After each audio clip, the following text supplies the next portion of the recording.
Good morning, welcome to CATEX TV. My name is Frank Fortunato. Today is Friday, February 24th, 2017. If you want to follow us on Twitter, please go to CATEX TV. A broadcasting note, we shall not be broadcasting next week. We're going to be traveling in London. The next broadcast will be Monday, March 6th. No broadcasts next week. Some new details are coming about the incoming Lloyds chairman, Bruce Carnegie-Brown. The chairman of Lloyds is generally regarded not quite as an honorific position. Certain chairmen, such as Jong Nam, become very active and energetic, but the chairmen usually maintain their outside interests.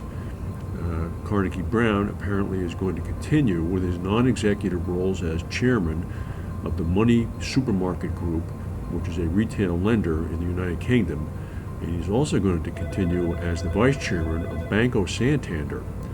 His decision to retain other non-executive responsibilities, including the Santander time-consuming role, could suggest that he's going to take a less executive approach to the Lloyd's role than the outgoing chairman, Jong Nam.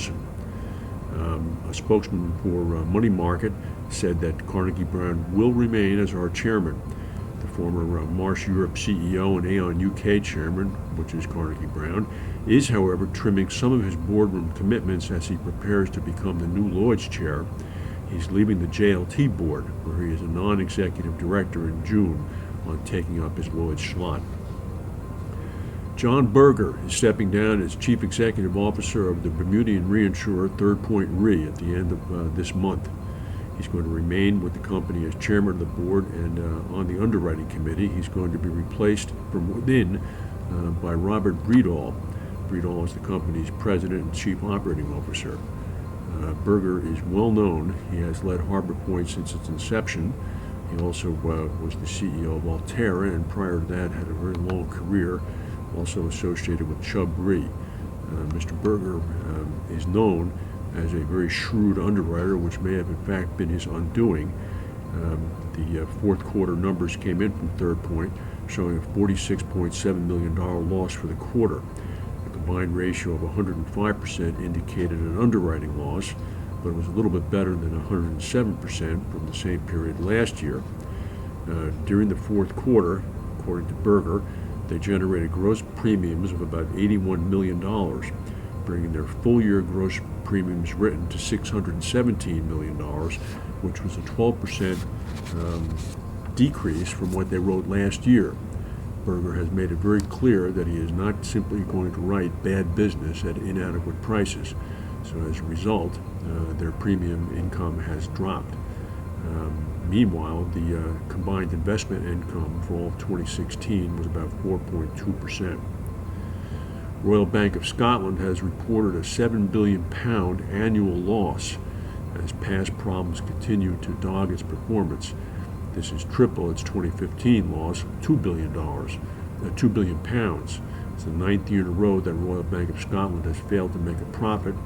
The loss comes as the bank continues to set aside more money to deal with legal actions.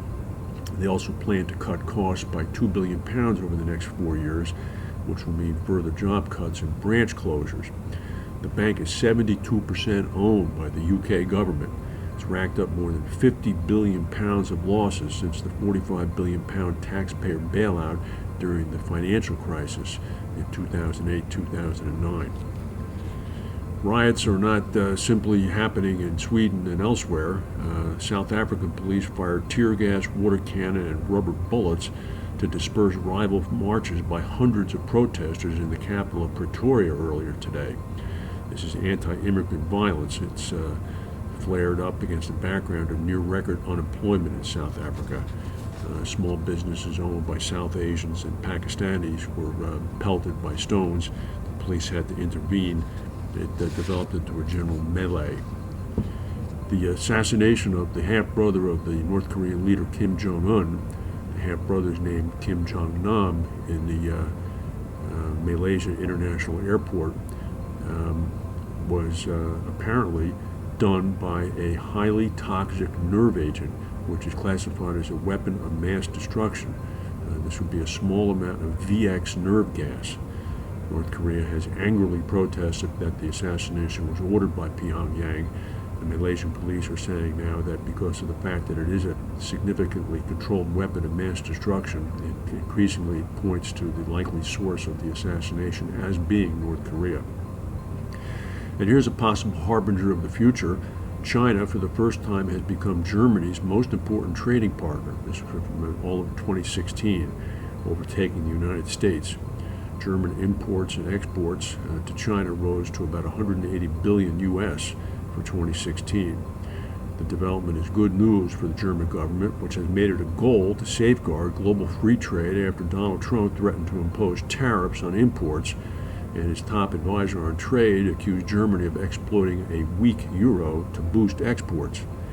The German Vice Chancellor, Sigmar Gabriel, has suggested that the EU should refocus its economic policy toward Asia should the Trump administration pursue protectionism.